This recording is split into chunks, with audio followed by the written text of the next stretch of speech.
numva afise akanyamuneza kadasanzwe kuri uyu munsi. Nico gituma koko Imana yacu ariyo kuninahazwa imyaka n'imyaka. Burya iyo umuntu ashikanye imyaka 50 aranezerwa agira umunsi mukuru. Rero tugize tukaraba umuryango nawo utanguka amara imyaka 50 biba birengeje urugero. Nico gituma tunezerewe cyane, tukanezerezwa nuko iyi paruwase ya Murayi yafashije byinshi cyane mu buzima bwa twebwe abakristo. Tukabona yuko koko ku bwayo Imana yarahezagiye iyi paruwase. Jewe by'umwihariko n'akanyamuneza kuko iyi paruwase yavutse mbona abaririmbyi bavuze yuko baja mu Karuvyiroza bagashika bashonje, twe natwe twaja mu Kakanika. Ariko twebwe je navukiye muri paruwase Munanira muri diocese nkuru ya Bujumbura. Rero iyi paruwase yavutse mbona ndayibuka, ndashima cyane ndavye intambwe tugezeko. Hariho benshi batacibuka naho isengero yahereye. Sinzi ko novuga ko cari Kibanda hajya haruguru, cari Kibanda koko. Hanyuma turatera imbere. Ishuri ryari rihari ryari naryo nyene ryubatswe kera cyane, kuko nka twebwe twagiye mw'ishure twaca tugenda kwiga mw'ishure ry'abaporoti hajya mu Kibimba. Ngashimira cyane paruwase kuko yarigishije ngaha muri aka karere cari cyo kwihanganirana hagati y'amadini, kubera twebwe twakuze twiga mu baporotesani, mugabo nticabuza ko amasakaramentu tuyaronkera ngaha i Murayi bakatwigisha n'umutima mwiza. Ni ikimenyetso kidasanzwe cyo kwihanganirana hagati y'amadini n'umwumvikano hagati y'amashengero. Ico ndakinezererwa ko kuko paruwasi Murayi yavutse hari ishengero ry'abagenzi hajya mu Kibimba ryatanguye mu 1934 ntaba nihenze. Murumva yuko ariryo ryari imbere, ariko paruwasi irashika kandi umubano ucuguma ugenda neza. N'iryo shengero naryo nyene nuguma turishimira. Ngaha i Murayi koko novuga nti Imana yarahezagiye, kuko hariho benshi bateye imbere bahezagiriwe ngaha i Murayi, na jewe ndimo.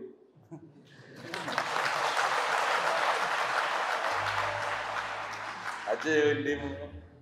Igihe mwavuga ko mugira mu ijambo, ndashimiye patiri yabivuze neza, kuko yavuze ko ndi umutumire ntari imvukira, kuko mwarandungitse i Burundi.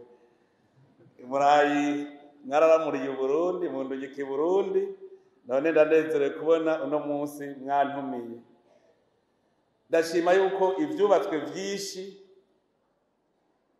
ntabishizemwo ukuboko, kuko n'igihe nari nkiri umwana hariho vyinshi napfumwe ntwara itafari na rimwe.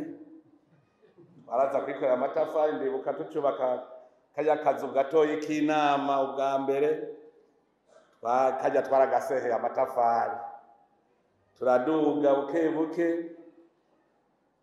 N'iyi sengero mu kwaguka naho nyene harimwo ukuboko kw'iwanje, mugabo ndashima cyane ingene Imana yamvugiyemwo kubw'iyi paruwasi, kuko paruwasi yitirirwa Bikira Mariya umwamikazi w'amahoro. Hanyuma ndarondera aho bahari agasengero ka Bikira Mariya ndakabura. Sinzi ingene Imana yankebuye mu bundi bwenge bwayo atawubizi, kuko igihe naza kubaza patiri yuko ari agasengero, nawe nyene yaguye mu gahundwe ko yavuze ati aho twahabereye twese nta n'uwari bwavyimvire, ndamubwira nti ivyo rero ca mubindekera kuko ni jewe navyumviriye ubwa mbere. Hanyuma Imana ikiramfasha kuko navuga nti jewe navukiye mu muryango w'abaregiyo, dawe na mawe bari Nyegu za Bikira Mariya, hanyuma duce tubaho tutagira agasengero ka Bikira Mariya.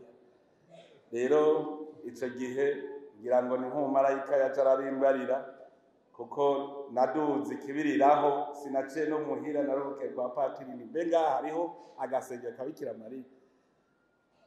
Rero Imana yaramfashije, kandi nobesha novuga nti nari mfise n'ifaranga novuga ngo mpereye ku mugaye ingene Imana yaciye imfasha bikagenda neza sinovyumva.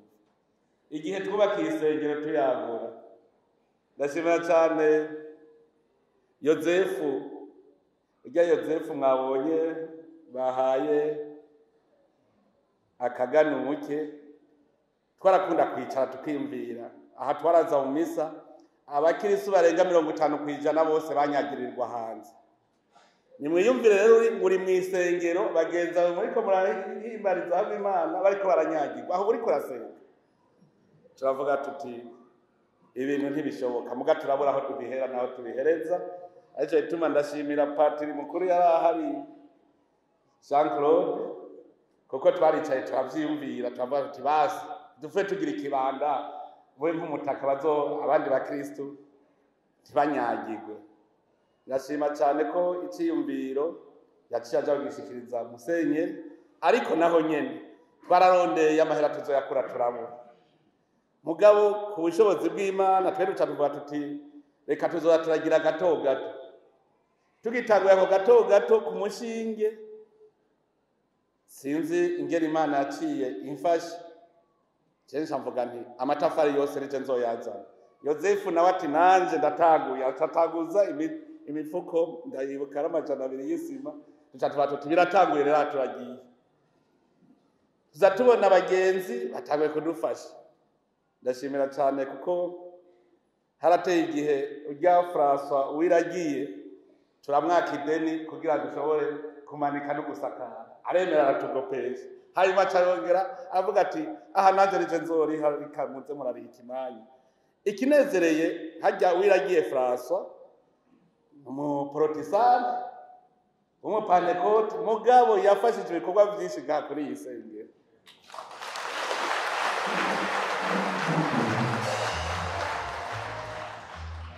Turavye aba bapatiri bera bari ngaha, tukabona ibikorwa bakoze mu kuzana amazi ngaha, ingene ya paruwasi yagumye yubakwa, turabakengurukira cyane. None rero jewe nk'umwe mu batumire, nanje nagomba gukeza paruwasi Murayi n'abakristo bose ba paruwasi Murayi.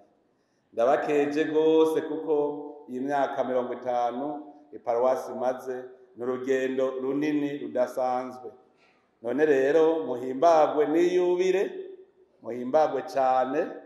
None rero twagira turabakengurukira cyane ku butumire mwaduhaye, kandi tubemerera ko tutihuta kuko mwaraduteguje.